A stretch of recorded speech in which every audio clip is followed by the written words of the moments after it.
নিজের ইনকাম দিয়ে নিজের স্বপ্ন পূরণ করার মজাই আলাদা, তাই না? আমি নিজে ইনকাম করি, সেই ইনকামের গল্পই তোমাদের সাথে করতে আসি ডেলি। আর কিভাবে ইনকাম তোমরাও করতে পারবে সেই বিষয়ে আমি ভিডিওগুলো বানাই। তোমাদের সকলকে মন থেকে অসংখ্য ধন্যবাদ, এইভাবে আমার পাশে থাকছো, সাথে থাকছো। আমি এই কিছুদিনের মধ্যেই আমার নিজের একটা স্বপ্ন পূরণ করলাম, নিজের টাকা ইনকাম করে। সেই যে আনন্দটা, সেটাই তোমাদের সকলের সাথে ভাগ করে নিতে এসেছি। আশা করব ভিডিওটি তোমাদের ভালো লাগবে। আমি আমার নিজের ইনকামের টাকা দিয়ে দুখানা জিনিস কিনেছি, সেগুলোই আজকের ভিডিওতে তোমাদের সাথে শেয়ার করব। দেখো এখানে বিল দেখতে পাচ্ছ, উল্টো হয়ে যাচ্ছে হয়তো। এই বিলটাতে রয়েছে 21,000 টাকা, 21,300 টাকার একটা বিল। আর এখানে রয়েছে 3,000 টাকার, মানে ধরে নিতে পারো 25,000 টাকার আমি জিনিস কিনেছি নিজের ইনকামের টাকা থেকে। মানে এত খুশি লাগছে, এত খুশি লাগছে, তোমাদেরকে বলে বোঝাতে পারবো না। খুব ভালো লাগছে গো আমার। স্বামীকে না জানিয়ে নিজের ইনকামের টাকা থেকে আমি এই খাটটা কিনলাম। আমার স্বামীকে জানাইনি প্রথমে যখন আমি খাটটা অর্ডার দিয়েছিলাম। আমাদের গ্রামে একটা কারখানা রয়েছে ছোট্ট মতো, ওখানেই আমি অর্ডার দিয়ে এসেছিলাম বিকেলের দিকে গিয়ে। 4-5 দিন পরে আমার স্বামীকে জানিয়েছিলাম, যেটা সত্যি সেটা সত্যি, আমি একটা খাট কিনছি। সেটা তো আর লুকিয়ে রাখার জিনিস নয়।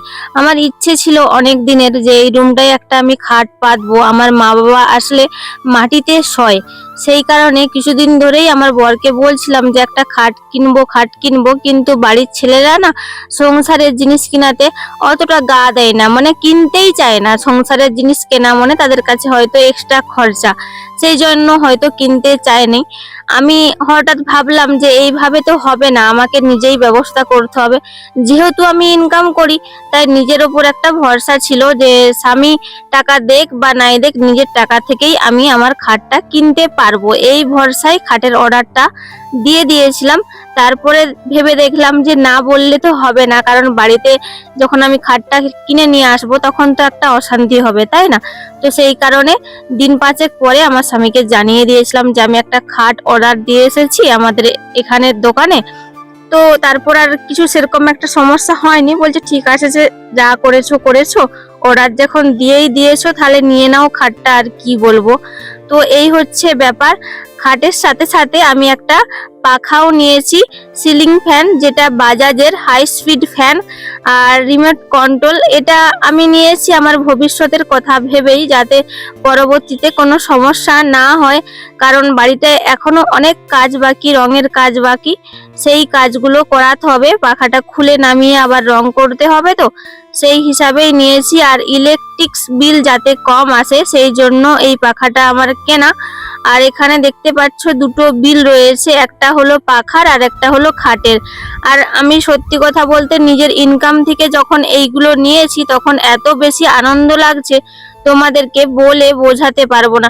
সত্যি কথা বলতে খাটটা আমার 6-7-এর, কিন্তু 6-7-এর খাট হওয়ার জন্য বেডশিট গুলো না পুরনো, মানে আমার বাড়িতে যে বেডশিট গুলো ছিল সেগুলোই পেতেছি। আমার কাছে এক্সট্রা নতুন কোনো বেডশিট ছিল না, খাটের সাইড দিকে বেরিয়ে যাচ্ছে। আমি নিয়েছি দুখানা, ওটাকে কি বলে, ম্যাট্রেস কিনেছি দুখানা। আমার বিয়ের খাট একটা রয়েছে পুরানো, ওই খাটে পাতার জন্য, আর একটা নতুন খাট যেহেতু কিনেছি ওইটার জন্য। কিন্তু অসুবিধা হচ্ছে 6-7-এর বেড কভার গুলো আমার খাটে হচ্ছে না, মানে খাটও পড়ে যাচ্ছে। তোমরা অবশ্যই কমেন্ট করে জানিও কত সাইজের বেডশিট নিলে ঠিকঠাক খাটের মাপে হবে, কারণ আমি বুঝতে পারছি না, মানে গুড়িয়ে যাচ্ছে বেডশিটটা, এই হচ্ছে ব্যাপার। আর এইদিকে সকাল সকাল পুজোর সমস্ত জোগাড় করে নিচ্ছি। তোমরা যারা এতক্ষণ পর্যন্ত আমার ভিডিওটি দেখছো সকলকে অসংখ্য ধন্যবাদ এবং বুক ভরা ভালোবাসা। সকলে একটা করে লাইক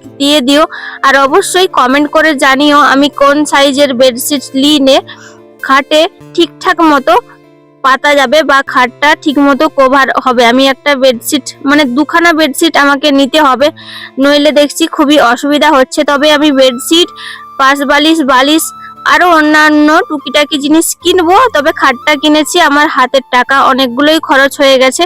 আবার কিছু টাকা ইনকাম করে তারপর আমি আমার এই খাটের জিনিসগুলো কিনতে চাই, কেননা আমি যেহেতু নিজে টাকা দিয়ে খাট এবং বেডশিট, পাখা এগুলো কিনেছি, আমি চাইছি আমার টাকা থেকেই আমি করতে। তাই আমার একটু সময় লাগবে, একসঙ্গে ম্যাচিংয়ে এক গাদা টাকা খরচা করে দিলে তো হবে না, একটু হিসাব করে চলতে হবে। আর সত্যি কথা বলতে নিজের ইনকামের টাকা থেকে কিছু করার তার আনন্দই আলাদা। যেমন ধরো এই বছর দুর্গাপুজোতে আমি আমার মাকে শাড়ি দিয়েছি আমার নিজের টাকা থেকে এবং শাশুড়ি মাকেও দিতে পেরেছি শাড়ি একটা কিনে। তার পাশাপাশি নিজেদের জন্য কেনাকাটা করেছি নিজের টাকা থেকে। যখন তাদেরকে শাড়ি দিচ্ছিলাম তখন বলছিল যে অনেক টাকা খরচা হয়ে যাবে, আমার বরের নাম চন্দন, চন্দনের অনেক টাকা খরচা হয়ে যাবে, কেন দিচ্ছ? তখন আমার বর বড় মুখ করে বলল যে এটা টাকাটা আমার কাছ থেকে নেয়নি সুপর্ণা, এটা সুপর্ণার নিজের ইনকামের টাকা, ওর ইনকামের টাকার থেকে দুর্গাপুজোয় তোমাদেরকে শাড়ি কিনে দিচ্ছে। তখন যে কি খুশি লাগছিল, কি ভালো লাগছিল তোমাদেরকে বলে বোঝাতে পারবো না। আর তোমরা যারা এত সুন্দর সুন্দর মিষ্টি মিষ্টি আমাকে কমেন্ট করছো তাদেরকে অসংখ্য ধন্যবাদ আবারও বলছি।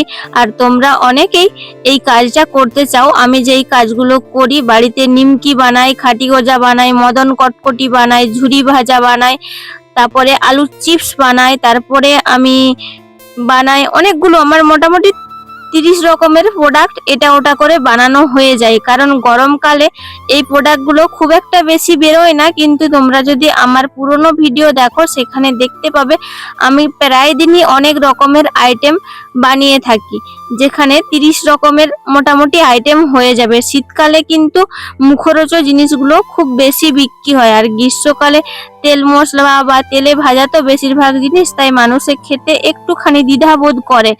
আর গ্রীষ্মকালে ঠান্ডার প্রোডাক্টটা বেশি বিক্রি হয়, যেমন আমাদের দোকানে কোল্ড ড্রিঙ্কস রয়েছে, আরো অন্যান্য শরবত রয়েছে, সেই প্রোডাক্টগুলো খুব ভালো বিক্রি হয়। আর গ্রামের দিকে কলা বিক্রি করতে আসছিল, আমি কলা কিনেছিলাম আর 4 পিস কলা শাশুড়ি মায়ের দিকে দিতে গেলাম। আসলে কি বলতো বন্ধুরা, আমরা গৃহবধূরা সকলেই চাই নিজেদের সংসারে কিভাবে উন্নতি করব, কোনখান থেকে দুটো টাকা ইনকাম করব যাতে সংসারের উন্নতি হয়।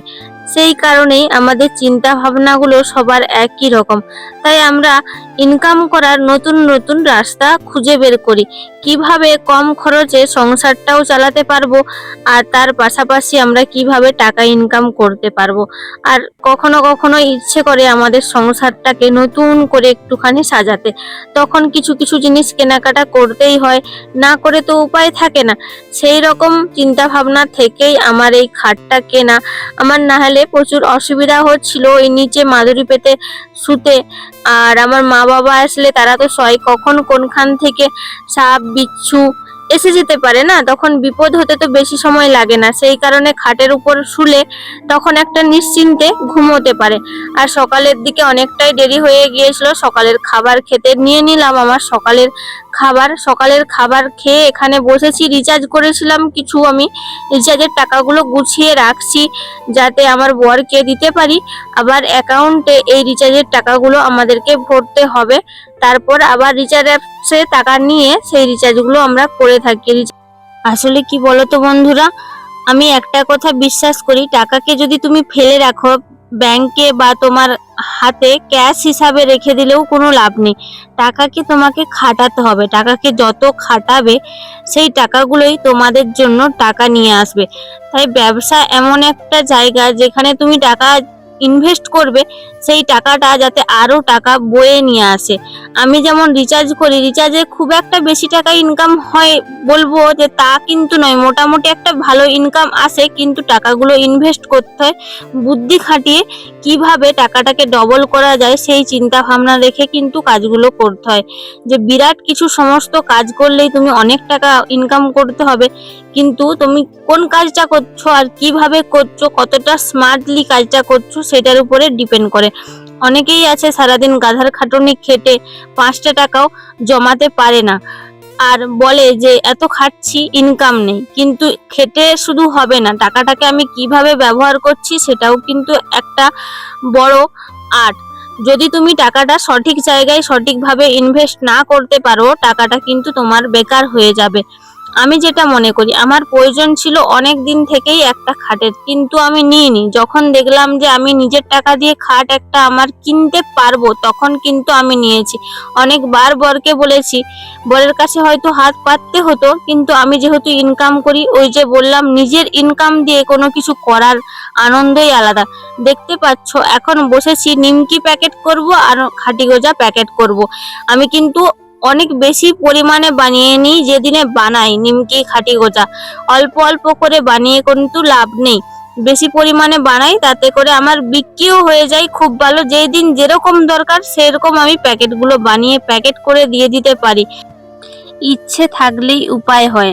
আমার বাড়িতে একটা দোকান ছিল, সেই দোকানটা বন্ধ হয়ে যাওয়ার পরে আমি পাগলের মতো হয়ে গিয়েছিলাম। তারপর এই কাজটা আবার নতুন করে শুরু করি, এটাই এখন আমাকে বাঁচার রাস্তা দেখাচ্ছে।